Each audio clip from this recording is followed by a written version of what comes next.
Hi everyone, today I'm reviewing the Pironman 5 Max, a premium case designed exclusively for the Raspberry Pi 5. Having recently completed this build myself, which I've recorded as the basis of this review, and using it daily for almost a week, I'd love to share some insights and experiences with you all. So firstly, in terms of first impressions, they really are excellent and essentially are what gave me the motivation for this detailed review in the first place. The Pironman 5 Max feels solid, well made and surprisingly premium, resembling a high-end desktop PC build, but just miniaturized.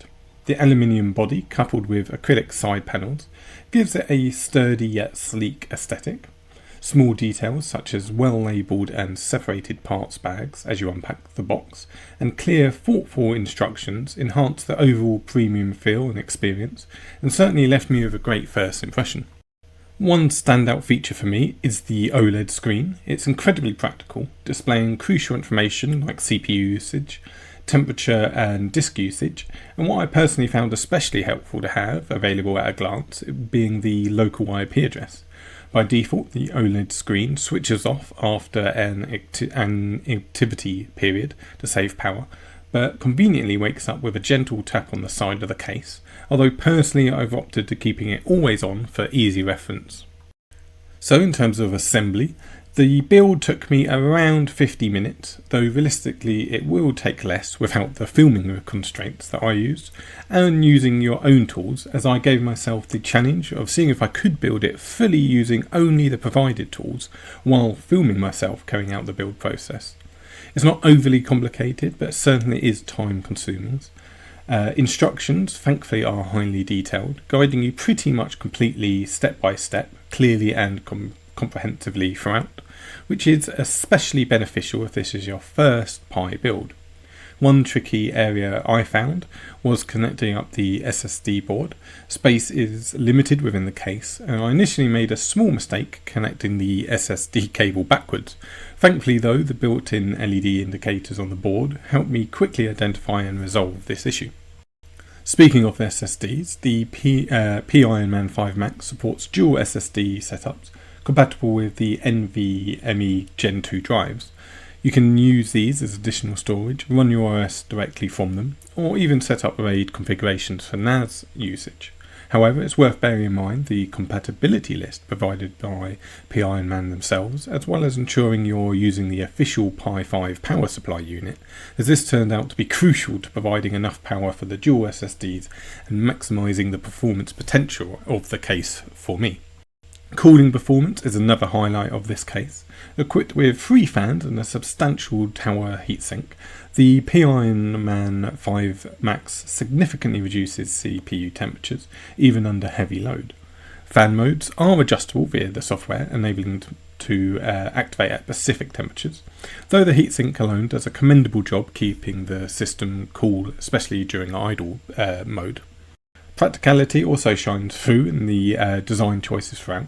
Standard HDMI ports and the conveniently relocated microSD card slot at the front makes the experience just more similar to using a standard desktop PC. The GPIO extensions accessibility also simplify connectivity going forward, and adding to the overall ease of use and practicality of the case itself. Software setup for managing the fans, RGB lighting and the OLED screen requires terminal line interaction. It is clearly documented, but perhaps more appealing to those comfortable with terminal commands rather than graphical interfaces. It's thankfully straightforward when using the documentation though less technical users might find it slightly intimidating at first. In terms of potential improvements, the price point might feel a little bit steep, especially for newcomers to the Raspberry Pi scene. However, the quality, premium feel and performance enhancements it offers does go a long way to justify its costs, particularly for enthusiasts or those keen on building server setups. So, in summary, I would strongly recommend the Pironman 5 Max for Raspberry Pi enthusiasts, hobbyist PC builders seeking a miniaturized yet powerful desktop experience, or just anyone considering setting up a robust and visually appealing home server. If you're looking for a premium case, this one's certainly recommended.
This is my Pironman 5 Max case. There are a lot of videos and still photos showing it finished, but I wanted to shoot mine open. I'm actually making some changes on the inside. I'm connecting a camera. So I ended up taking it back apart and just wanted to show what the interior is like. Overall, I really like this case. It's, it's a little bit on the expensive side, but it just really does a good job at organizing connectors, and yeah, I really like it. I would spend the money again.